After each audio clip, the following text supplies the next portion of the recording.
Bien-aimés auditeurs et amis de Une parole pour toi, je voudrais te dire merci d'être encore à l'écoute ce midi.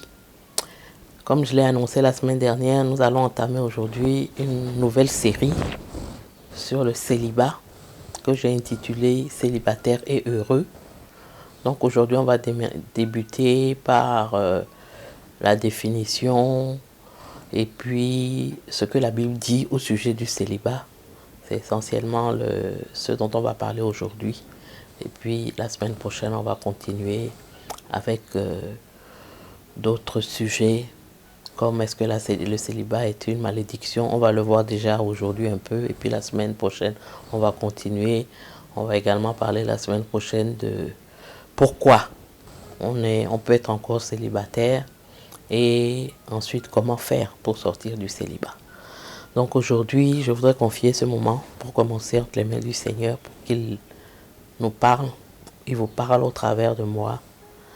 Seigneur, nous voulons te bénir, te rendre grâce pour tous tes enfants qui sont à l'écoute encore ce midi et qui s'intéressent à ce sujet.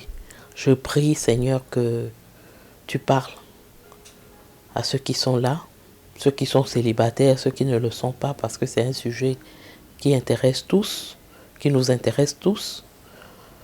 Et je prie que, au travers de ce qui va être dit, tu apportes des réponses à quelqu'un, tu ouvres l'esprit de quelqu'un, tu permets à quelqu'un qui est en train de regarder de connaître quelque chose que tu veux lui enseigner. Merci Seigneur pour ce moment, que la gloire te revienne à toi et à toi seul, au nom puissant de Jésus. Amen. Pour commencer, donc, on va définir. Il faut qu'on sache de quoi on parle quand on parle de célibataire. J'ai pris deux définitions, celle du Robert et puis celle de Wikipédia. Le Robert dit, le célibat, c'est l'état d'une personne en âge d'être mariée et qui ne l'est pas, ne l'a jamais été. Et Wikipédia dit, le célibat est l'état légal d'une personne qui est en âge d'être mariée, mais qui n'a pas de conjoint. On ne qualifie cependant pas en général de célibataires les veufs et veuves. Donc vous voyez ces deux définitions. La première définition dit c'est une personne qui est en âge d'être mariée. Je vais revenir sur la question tout à l'heure, c'est quoi être en âge d'être marié, et qui ne l'est pas, ne l'a jamais été. Donc c'est une définition restrictive du célibat. Les veuves, les veufs, les divorcés ne sont pas considérés comme des célibataires selon cette définition, parce qu'eux, ils ont déjà été mariés. Mais, d'une manière globale, il faut retenir que ce dont on va discuter ici, c'est du célibat en général, pas la définition restrictive, même si l'accent sera mis beaucoup sur la définition restrictive. Mais je prends l'exemple d'une jeune femme qui a été mariée, qui a 30 ans et qui est veuve. On ne peut pas considérer qu'elle n'a plus le droit de se remarier, ou bien elle n'est pas célibataire. Elle peut avoir envie de se remarier. Dans ce cas, elle est comme une jeune femme de 30 ans qui est célibataire également. Donc, la définition que j'ai donnée, ce sont des définitions restrictives, puisqu'on considère que ne sont célibataires que ceux qui n'ont jamais été mariés. Mais moi, j'élargis. Par contre, on va beaucoup mettre l'accent, parce qu'il y a aussi, au-delà de la définition, il y a deux types de célibataires. Il y a ceux qui ont choisi. Il y a des gens qui ont choisi d'être célibataires pour un temps ou bien pour toute leur vie, qui n'ont pas de problème particulier avec leur célibat, qui assument pleinement ce célibat, ils sont heureux. Je pense que ceux-là, il n'y a pas de problème. Si c'est un choix, si on l'assume, si on est sûr que c'est ce que le Seigneur veut pour nous et qu'on est heureux dans le célibat, il n'y a pas à s'inquiéter. Mais on va plutôt beaucoup parler de ceux pour qui on peut dire que c'est ce qu'on appelle le célibat forcé.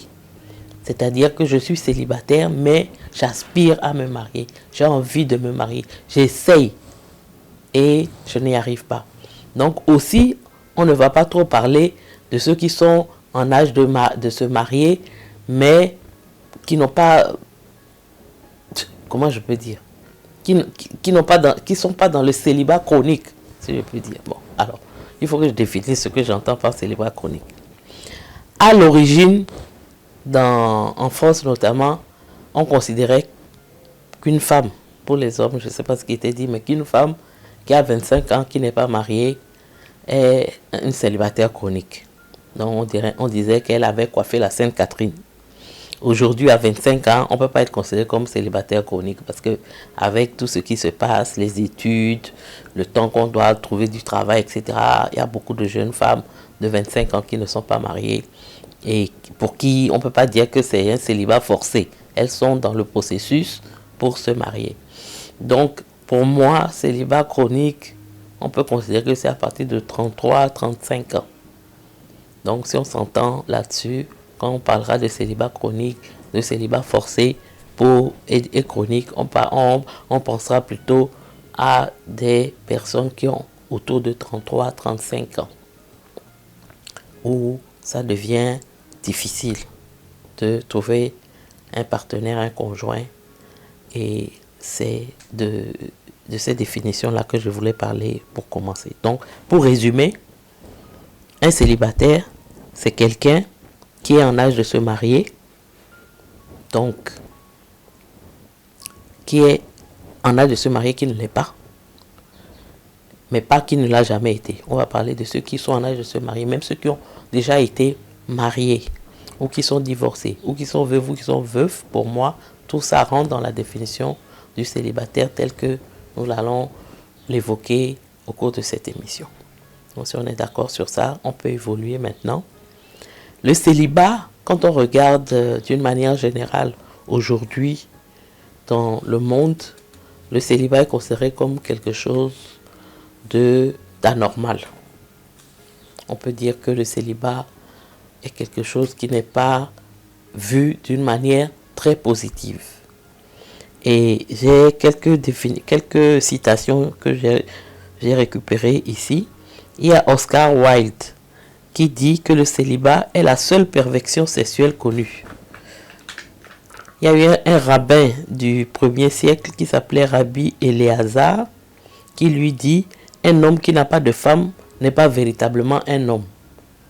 Et le Talmud va encore plus loin pour dire que l'homme qui n'est pas marié à 20 ans vit dans le péché. Et ça, ce sont des pensées qui paraissent extrêmes, mais qui imprègnent aujourd'hui notre conception du célibat. Et dans beaucoup de cultures traditionnelles africaines, lorsqu'un homme ou une femme est célibataire, c'est pas quelque chose de bien.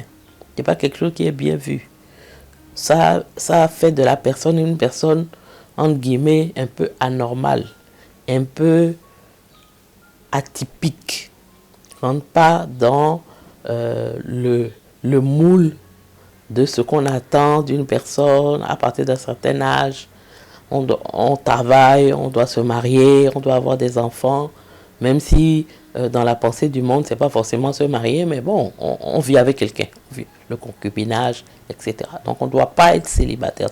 Le célibat, c'est pas quelque chose qui est, entre guillemets, normal aux yeux du monde. Et ce d'autant plus que le monde ne valorise pas vraiment le mariage. Donc, quelqu'un qui est célibataire, parce que le mariage peut être considéré comme un engagement, donc un peu plus compliqué, donc peut être un frein à certains de rester, de passer du célibat au mariage. Mais justement, dans le monde, il y a toutes sortes de manières d'avoir un partenaire. On peut vivre en concubinage, on peut se paxer, on peut vivre ensemble, on peut être copain-copine, bon, il y a plein de choses qui font que quelqu'un qui, avec cette palette de possibilités qui lui est offerte, n'est pas marié, est considéré comme quelqu'un d'un peu anormal. Donc, ça, je dirais que c'est ça. Aujourd'hui, le célibat n'est pas considéré comme quelque chose de normal, de bon, de positif, d'une manière générale. Mais, je voudrais qu'on revienne, avant de poursuivre, sur la vision que donne la Bible du célibat. Ça, c'est quelque chose que nous devons prendre le temps de regarder. Parce que nous sommes des chrétiens. Qu'est-ce que la Bible dit concernant le célibat? Ce que je peux dire en résumé, avant de rentrer dans les détails, c'est que d'une manière générale, quand on lit la Bible, de manière globale, la norme, c'est le mariage. Et Dieu a institué le mariage au départ pour combler la solitude d'Adam. Donc Dieu a institué le mariage comme étant la norme. La norme, c'est le mariage. Quelles que soient les époques. Au moment de la création, la norme, c'était le mariage. Dans l'Ancien Testament, la norme, c'est le mariage. Dans le Nouveau Testament, la norme, c'est le mariage. Et ce n'est que à la fin, dans l'état final dans lequel nous serons, lorsque nous irons au ciel, que le mariage disparaît. Donc la norme, tout au long, je dirais, de l'histoire qui est décrite dans la Bible, la norme, ça a été le mariage. Par contre, ce qu'on remarque en lisant la Bible, c'est que la conception qu'on a du célibat, lui, a évolué. La conception du célibat a évolué. Donc, c'est ce qu'on va essayer de regarder ensemble. Au début, donc à la création, quand Dieu a créé Adam et Ève, il n'y avait pas de célibat. Le célibat était inexistant, puisque Dieu a donné un ordre clair à Adam et Ève en disant « Multipliez-vous, dominez, assujettissez la terre, soyez féconds ». Donc, au moment de la création, le célibat était inexistant. Maintenant, quand on regarde l'Ancien Testament, on voit que le célibat est très rare et il est réprouvé. C'est quelque chose qui est considéré, effectivement, on peut dire comme une malédiction. Le fait de choisir d'être célibataire était considéré comme une malédiction. Parce que c'était comme si, en faisant ce choix, on désobéissait à l'ordre que Dieu avait donné d'être fécond, de remplir la terre, de la dominer, de la l'assujettir. Donc, lorsqu'un homme choisissait lui-même d'être célibataire, ça veut dire qu'il prenait la décision de ne pas voir son nom se perpétuer sur la terre, de ne pas avoir de descendance. Et ça, c'était réprouvé dans l'Ancien Testament. Quand on regarde, je vais juste donner un exemple. L'un des célibataires dont on parle dans l'Ancien Testament, c'est Jérémie.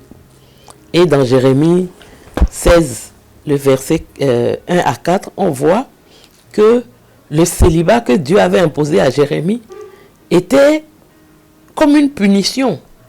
Parce que nous allons lire ce passage. Jérémie 16, verset 1 à 4. Il est dit, la parole de l'Éternel me fut adressée en ces mots. Tu ne prendras pas de femme, et tu n'auras dans ce lieu ni fils ni fille. Car ainsi parle l'Éternel sur les fils et les filles qui naîtront en ce lieu, sur leurs mères qui les auront enfantés, et sur leurs pères qui les auront engendrés dans ce pays. Verset 4, ils mourront de maladie, ils n'auront ni funérailles ni sépulture, ils deviendront du fumier à la surface du sol, ils seront achevés par l'épée et par la famine, et leurs cadavres serviront de pâture aux oiseaux du ciel et aux bêtes de la terre.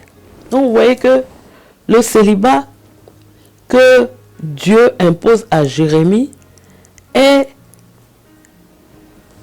comme le signe du malheur qui va s'abattre sur Israël. Vous voyez un peu la conception. Donc Dieu dit à Jérémie, tu ne vas pas te marier, tu vas rester célibataire comme signe du malheur que je vais faire venir sur le peuple d'Israël. Donc la conception du célibat dans l'Ancien Testament était que c'était quelque chose qui était réprouvé, quelque chose qui était indésirable. Et effectivement, le célibat était rare, comme je viens de nous le montrer. Et puis, on peut dire, je peux le dire, que Jésus est venu en quelque sorte racheter le célibat. Parce que quand on regarde le Nouveau Testament, là maintenant on a une vision positive du célibat. Jésus est venu racheter le célibat et on connaît les deux plus célèbres célibataires du Nouveau Testament, c'est Jésus et puis l'apôtre Paul. Et quand on lit les passages, on va lire quelques passages tout à l'heure, on voit que Jésus est en quelque sorte venu racheter le célibat. Au temps de Jésus, le célibat n'est plus considéré comme quelque chose de réprouvé, de rare, d'anormal, mais le célibat est valorisé parce que Jésus insiste sur le fait que le célibat peut être quelque chose d'avantageux pour le ministère. C'est comme si dans l'Ancien Testament, ce qui était avantageux pour le royaume de Dieu, en quelque sorte, c'était la reproduction physique des enfants d'Israël, puisque Dieu leur demandait d'être féconds, de remplir la terre. Mais dans le Nouveau Testament, ce qui est intéressant, ce qui est plus important, c'est la reproduction spirituelle. Donc l'apôtre Paul, par exemple, il n'a pas eu d'enfants physiques, mais il a eu des enfants spirituels, il a eu des églises qui sont comme ses enfants spirituels. Il a eu des enfants spirituels même comme Timothée, etc. Donc, Jésus est venu racheter le célibat. Jésus est venu, en quelque sorte, réhabiliter le célibat. Donc, aujourd'hui, on ne peut plus dire que le célibat est une malédiction. Et je vais revenir sur les textes qui nous permettent de dire cela tout à l'heure. Donc, le célibat, si je retrace, je reprends un peu le développement que je viens de faire. Quand on voit au moment de la création, le célibat est inexistant. Dans l'Ancien Testament, c'est quelque chose de rare, mais réprouvé, qui est comme une forme de désobéissance à l'ordre de Dieu d'être fécond. Et maintenant, quand on arrive au Nouveau Testament, le célibat est en quelque sorte racheté. C'est quelque chose de positif. Le célibat est avantageux. Il permet de se consacrer à l'expansion du royaume. Le célibataire n'est plus quelqu'un qui est en marge de l'expansion du royaume, mais il peut, du fait qu'il est plus libre et qu'il n'a pas les soucis de quelqu'un qui est marié, il peut contribuer davantage à l'expansion du royaume, parce qu'il peut avoir des fils spirituels. Et donc, la dernière étape dont j'ai parlé tout à l'heure, l'étape finale, qui sera lorsque nous serons dans les cieux, lorsque, après avoir célébré les noces de l'agneau, nous serons devenus l'épouse de Christ. À ce moment-là, effectivement, tout le monde deviendra célibataire. Puisque Jésus, en répondant à une question qui lui avait été posée, avait expliqué que dans le ciel, il n'y aurait plus de mari ni de femme. Donc nous deviendrons tous célibataires. Ceux qui étaient mariés vont devenir célibataires. Ceux qui étaient célibataires resteront célibataires. Donc l'état final, c'est... Donc on voit un peu que comme le plus on se rapproche de l'état final de célibataire, plus je dirais l'état terrestre de célibat est valorisé. Donc vraiment, ces premières aperçus, je dirais, un peu panoramiques de ce que dit la parole de Dieu au sujet du célibat, doit être déjà un réconfort pour tous ceux qui considèrent leur célibat comme étant une malédiction, mais aussi pour nous au niveau de l'Église. Parce que ce qu'on peut remarquer, ce qu'on peut noter, c'est la manière dont on traite un peu les célibataires dans nos églises aujourd'hui. On considère par exemple qu'un célibataire ne peut pas être un bon pasteur. Un célibataire ne peut pas encadrer des couples.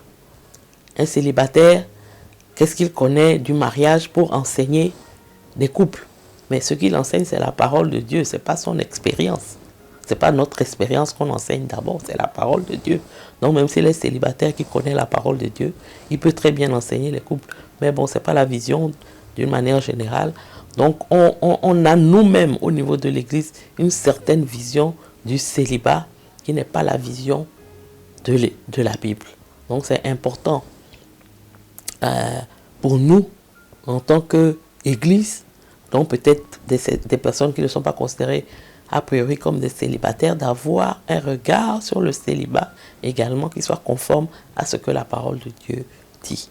Donc, je le répète, le célibat, la conception du célibat dans la Bible a évolué et aujourd'hui, donc après la venue de Jésus, après qu'il soit mort à la croix, on peut considérer aujourd'hui que la Bible, le Nouveau Testament, a une vision positive du célibat et cela se traduit par des passages que nous allons lire tout à l'heure.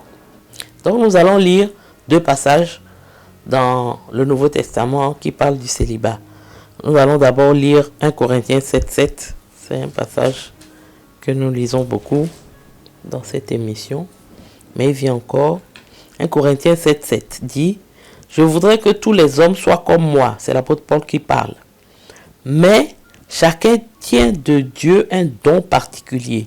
L'un d'une manière, l'autre d'une autre.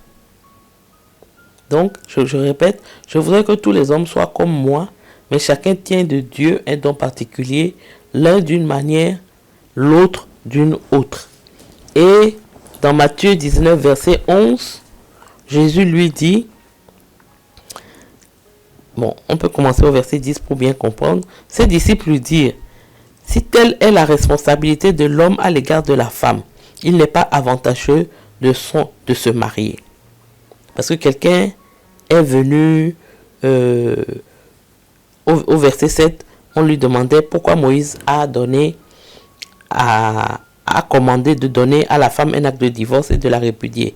Et donc Jésus répond que c'est à cause de la dureté de vos cœurs, mais que lui, il dit, quiconque répudie sa femme sauf pour infidélité et en épouse une autre comme un adultère. Donc après ce développement de Jésus, ses disciples lui disent, ah, si telle est la responsabilité de l'homme à l'égard de la femme, donc ce n'est pas avantageux de se marier. Et Jésus leur répondit, verset 11, sur lequel je voudrais insister, il leur répondit, tous ne comprennent pas cette parole, mais seulement ceux à qui cela est donné. Verset 12, car il y a des eunuques qui le sont dès le sein de leur mère, il y en a qui le sont devenus par la main des hommes, et il y en a qui se sont rendus eunuques à cause du royaume des cieux, que celui qui peut comprendre comprenne. Donc, pour ceux qui ne sont pas habitués au langage biblique, les eunuques, ce sont des hommes qui, on peut dire aujourd'hui, impuissants. Ils ne peuvent pas avoir de relation parce qu'ils sont impuissants. Donc Jésus dit, il y en a qui sont nés impuissants.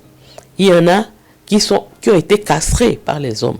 Mais il y a d'autres qui se sont rendus eux-mêmes, qui ont, je dirais, mis de côté leur sexualité, leur désir sexuel à cause du royaume. Et là, il parle des célibataires qui ont fait le choix de ne pas se marier à cause du royaume. Cela nous montre que pour Jésus, le célibat, ce n'est pas un choix par défaut. C'est pas parce que je n'ai pas pu me marier que je suis célibataire. Non, ça peut être un choix. Et ce sur quoi je voudrais insister aussi à partir de 1 Corinthiens 7:7, habituellement, on comprend ce passage comme étant que il faut qu'on ait le don du célibat. Qu'il y en a qui ont le don du célibat. C'est-à-dire qui ont le don de choisir, de s'abstenir, de se marier. C'est vrai, on peut le comprendre comme ça. Mais moi, ce que je comprends ici aussi, c'est que le célibat, ou bien, si on peut dire l'état de célibat est aussi un don de Dieu. Le fait que tu sois célibataire, c'est un don de Dieu. Comme le fait qu'on peut être marié est aussi un don de Dieu. Quel que soit l'état dans lequel on est, c'est un don de Dieu. Et ce don-là, parce que vous savez qu'en tant que chrétien, les dons que nous avons, nous devons le mettre au service des autres. En tant que célibataire, le don de cet état-là, tu peux être célibataire et faire don de ton état à ton église, à ta famille et être à leur service. C'est comme ça que je le comprends. Comme on peut être marié et faire don. Le don du mariage qu'on a reçu peut être mis au service de l'église, de notre communauté, de notre famille. Donc, être célibataire, c'est un don qu'on a reçu de Dieu. Aujourd'hui, tu peux effectivement, dans l'état de célibat dans lequel tu te trouves, parce que ce n'est pas quelque chose que tu as choisi, vivre des moments difficiles, être frustré, avoir des mauvais sentiments par rapport à cette situation. Mais je voudrais t'encourager pour le temps que ça va durer, parce que rien ne dit que tu ne vas pas te marier. Ce n'est pas parce que tu as 33, 35, 40, que tu ne vas pas te marier. Tu peux toujours te marier. Mais considère le moment où tu es, l'état dans lequel tu es actuellement, comme étant un don de Dieu. Toute chose concourt au bien de ceux qui aiment Dieu. C'est ce que nous avons l'habitude de dire en tant que chrétiens. Tout ce qui nous arrive, tout ce que nous sommes, tout ce que nous vivons, concourt à notre bien. Donc si tu es célibataire, même si ça a duré, même si tu as fait tout ce qui était en ta possibilité pour sortir de cet état et tu n'y es pas parvenu, cela ne doit pas être un frein à ce que tu reconnaisses que cet état est un don de Dieu. Donc, ce que tu dois faire, c'est prendre avantage de cet état, de ce moment que tu vis, pour pouvoir véritablement avancer avec le Seigneur. Et quand on regarde ce que Jésus dit, être célibataire a des avantages. Je note ici deux principaux avantages entre ce que l'apôtre Paul dit et ce que Jésus dit. Le premier avantage, c'est que le célibataire, on peut lire 1 Corinthiens 7, versets 32 à 34. On va lire ça d'abord. L'apôtre Paul dit, « Or, je voudrais que vous soyez sans inquiétude. Celui qui n'est pas marié s'inquiète des choses du Seigneur, des moyens de plaire au Seigneur. Celui qui est marié s'inquiète des choses du monde, des moyens de plaire à sa femme. » Verset 34, « Et il est partagé. De même, la femme sans mari, comme la Vierge, se soucie des choses du Seigneur, afin d'être sainte de corps et d'esprit. Et celle qui est mariée s'inquiète des choses du monde, des moyens de plaire à son mari. » Le premier avantage, c'est que en tant que célibataire, tu es à l'abri des tribulations du mariage. Souvent, en tant que couple, on cache ces tribulations. Ce qui fait qu'on donne une vision idéale à ceux qui ne sont pas mariés. Mais même lorsqu'un couple marche bien, lorsqu'un couple fonctionne bien, il y a toujours des difficultés. Parce que vivre à deux, ce n'est pas facile, ce n'est pas simple. Il faut tenir compte de l'autre. Pour prendre une décision, il faut tenir compte de l'autre. Dans la gestion de son temps, il faut tenir compte de l'autre. Dans tout ce qu'on fait, dans la gestion de son argent, il faut tenir compte de l'autre. Donc tout ça, ça demande des ajustements constants. Ça demande du temps à consacrer aux autres. Ça demande ça fait naître des soucis. La vie de couple fait naître des soucis. Même lorsque tout marche, bien qu'il n'y a pas de crise majeure, le simple fait de vivre à deux peut être compliqué.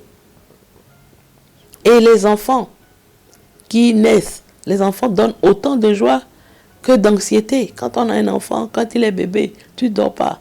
Quand il commence à grandir, ça va un peu. Quand il arrive à l'adolescence, là, tu ne dors pas encore.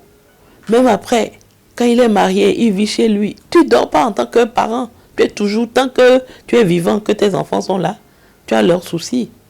Donc, toutes ces choses existent.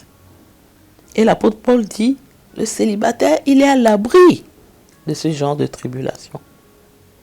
Et deuxième chose, c'est que le célibataire, il peut se consacrer pleinement à l'œuvre de Dieu. Il peut servir pleinement, complètement son mari. Et son mari qui est Jésus. Le célibataire peut être totalement à la disposition de son fiancé qui est Jésus. C'est vrai, et je le reconnais bien volontiers, que dire ce genre de choses à un célibataire forcé, qui est frustré par ce qu'il vit, sa solitude, les tentations qu'il expérimente, tout ce qui le frustre, ce n'est pas évident. Parce que c'est des choses qu'on a l'habitude de vous dire, oui, profitez de ce temps de célibat pour renforcer votre relation avec le Seigneur, pour le servir, bien le servir. C'est vrai que ça peut vous énerver, mais de grâce, écoutez-moi encore, c'est vrai, c'est un avantage. C'est un avantage. Il ne faut pas voir toujours le mauvais côté d'une situation, d'un état. Être marié a ses avantages. mais également ses inconvénients. Être célibataire a ses avantages, oui, mais également ses inconvénients. Nous en parlerons la semaine prochaine.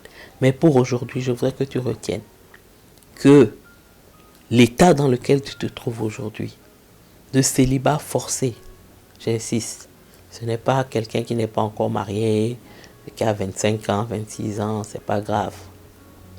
Là aussi, on peut te donner des conseils. Profite de ta liberté pour pouvoir véritablement renforcer tes relations avec le Seigneur. Mais c'est pas, je pense que tu n'es pas encore frustré, tu n'es pas encore amer, mais je parle de personnes qui aiment le Seigneur, qui servent le Seigneur et qui sont dans un état de célibat forcé depuis des années, qui prient, qui jeûnent, qui cherchent la face du Seigneur, mais rien ne change. Je voudrais t'encourager.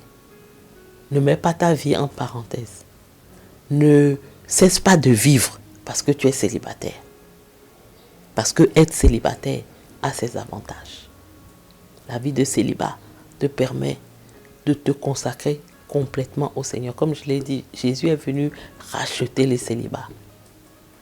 Jésus est venu nous montrer que nous pouvons utiliser ce temps, que ce soit un temps court, un temps long, un temps permanent. Nous allons toujours pouvoir utiliser ce temps-là convenablement pour pouvoir faire avancer le royaume. Et j'insiste encore sur le fait que l'Église, qui est notre famille, nous les chrétiens, doit aussi nous utiliser les célibataires, leur faire une place dans ses programmes, dans ce qu'elle prévoit, pour qu'ils puissent pleinement servir le Seigneur, étant dans l'état dans lequel ils se trouvent. C'est important de garder cela à l'esprit. Et c'est pourquoi je pense que cette émission n'est pas destinée seulement aux célibataires. Parce que même si, comme on le dit, si tu n'es pas célibataire, souvent les mariés n'aiment pas qu'on dise ça, mais si tu n'es pas célibataire aujourd'hui, tu peux devenir célibataire demain, bien qu'étant marié. Tu ne sais pas. Tu peux devenir célibataire parce que tu perds ton conjoint. Donc, tout ce qui tourne autour du célibat, c'est comme je le dis souvent, quand on parle des célibataires, les mariés ne se sentent pas impliqués ou intéressés. Et quand on parle des mariés, les célibataires aussi disent, bon, ça c'est pour les mariés. Mais non. Même si ce n'est pas pour toi-même, tu peux écouter les enseignements sur le célibat ou le mariage pour d'autres que Dieu a placés autour de toi et dont tu peux impacter la vie. Donc toutes ces questions-là nous intéressent nous tous. Mais si tu n'es pas célibataire, forcé, ça t'intéresse d'entendre ces choses et de pouvoir peut-être accompagner un célibataire qui est en train de se désespérer en se disant que Dieu l'a oublié. Quand on parle aujourd'hui de bénédiction, on ajoute le célibat comme étant les bénédictions qu'on doit recevoir. Visa, mariage, quoi encore? Enfant. Comme si le fait d'être célibataire est forcément quelque chose de négatif. Donc le célibat a ses avantages. Et tu dois véritablement prendre le temps pendant ce temps de célibat pour pouvoir vivre pleinement ce que le Seigneur a prévu pour toi. Avant de terminer cette émission, aborder un autre point qui concerne pourquoi quelqu'un peut être célibataire jusqu'à un certain âge. C'est important en tant que célibataire qui souhaite sortir du célibat. Là, on aborde un autre aspect. On a parlé du fait que le célibat, il fallait changer notre conception concernant le célibat. Mais maintenant, quand on veut sortir du célibat, qu'est-ce qu'il faut faire? La première chose qu'il faut faire, c'est de se poser la question, pourquoi je suis toujours célibataire? Ça, c'est un travail que chaque célibataire qui souhaite se marier, j'insiste, qui souhaite se marier, parce que je pense que les célibataires qui ne veulent pas se marier, laissons-les. Le seul conseil que je peux leur donner, c'est de bien demander au Seigneur bien vérifier ses motivations. Parce que parfois, on dit on a choisi, on est bien, il n'y a pas de problème, mais souvent, et surtout ça c'est avec nous les femmes, quand l'horloge biologique commence à tourner et que le célibat qu'on avait choisi à 25 ans, on approche 40 ans, qu'on n'a pas d'enfant, tout ça, on commence à paniquer. Mais je pense que si tu as bien demandé au Seigneur et que tu es sûr que c'est sa volonté, que tu sois célibataire en cette saison, ou bien pour la vie, je ne sais pas, et que tu es en paix par rapport à ça, il n'y a pas de problème. Et moi, je parle de ceux qui sont célibataires et qui veulent en sortir. La première chose qu'il faut faire, c'est pourquoi je suis célibataire. Il faut prendre le temps de faire cet inventaire. Quelles sont les raisons pour lesquelles je suis célibataire? Qu'est-ce qui fait que je suis célibataire? Cette réflexion, ce travail, même si c'est douloureux, il faut que chacun des célibataires qui veut sortir du célibat le fasse. Pourquoi? Il y a plusieurs raisons pour que on soit célibataire. Et je vais commencer à aborder certaines aujourd'hui et puis nous allons continuer la semaine prochaine. La première raison, et celle que souvent on met en avant à l'église, c'est qu'il y a des alliances démoniaques, des esprits impurs qui s'opposent à ton mariage. Et on parle de chasser l'esprit de célibat. Mais à mon avis, les personnes qui sont concernées par cet état-là, ils sont très peu nombreux. Parce que lorsque on chemine avec le Seigneur et qu'il nous prépare au mariage, s'il y a un problème démoniaque, s'il y a un problème d'esprit impur, le moment venu, le Saint-Esprit lui-même t'interpelle pour que tu règles cet aspect-là pour pouvoir entrer dans le mariage. Mais c'est des cas qui peuvent arriver. Ça peut être ça. Ça peut être un esprit impur, des alliances démoniaques qui bloquent ton mariage. Parce que quelqu'un a décidé un jour que dans votre famille, vous n'allez jamais vous marier, que dans votre famille, vous n'allez jamais avoir d'enfants. Tu es dans cette situation, tu es dans cet état. Ça peut être l'une des causes. Pourquoi? La première cause. J'en parle en premier pour qu'on puisse évacuer cet aspect-là. Effectivement, ça peut être l'explication. Mais en règle générale, en tout cas, la plupart du temps, l'explication ne se trouve pas à ce niveau-là. Une des premières causes, ou bien une des premières raisons pour lesquelles quelqu'un peut être toujours célibataire alors qu'il a 30 ans, plus de 30 ans, 33, 34, 35 ans, c'est la peur. Il y a certaines personnes qui ont vécu, soit eux-mêmes dans leur relation antérieure, ou bien dans leur entourage, ou bien leurs parents, ou bien des gens qui sont autour d'eux. Ils ont vécu des choses qui font que, aujourd'hui, ils ont peur d'entrer dans le mariage.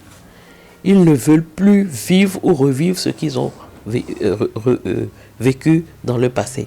Donc cela fait que c'est comme une expérience qui les a traumatisés et donc ils ne veulent plus que cela arrive à nouveau. Donc quelque part, ils sont bloqués par rapport au mariage. Il faut vérifier si tel n'est pas ton cas. Et si tel est ton cas, la seule chose que je puisse te dire, c'est que même si le passé nous définit d'une certaine manière, en Christ, tu es une nouvelle créature. Les choses anciennes sont passées.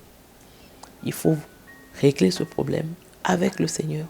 Demander qu'il te restaure, qu'il t'enlève tout ce que tu as vécu et qui a créé en toi une peur de t'engager, une peur de reproduire les mêmes choses ou bien de vivre ce que d'autres ont vécu autour de toi. Il faut demander au Seigneur d'éloigner cette peur de toi. Ça, c'est la première raison. Et la deuxième raison, c'est celle qui est relative à la crainte. Et cette crainte se manifeste de plusieurs manières. Cette crainte se manifeste de plusieurs manières. La première manière, c'est la crainte d'être trompé. Quelqu'un qui a vécu peut-être aussi une expérience mauvaise dans ce domaine. Il y a aussi la crainte de l'échec ou du fait d'être dépendant de quelqu'un. On ne veut plus être dépendant de quelqu'un émotionnellement. On ne veut plus ouvrir son cœur à quelqu'un parce qu'on a été blessé. On ne veut plus s'ouvrir à quelqu'un parce qu'on a eu des expériences qui ont échoué. Donc ça met en nous une espèce de crainte qui fait qu'on ne peut plus faire confiance. On refuse de refaire confiance aux gens parce qu'on a été blessé, on a été trompé et on ne veut plus les tromper. Donc là, il faut identifier, la solution c'est d'identifier les craintes.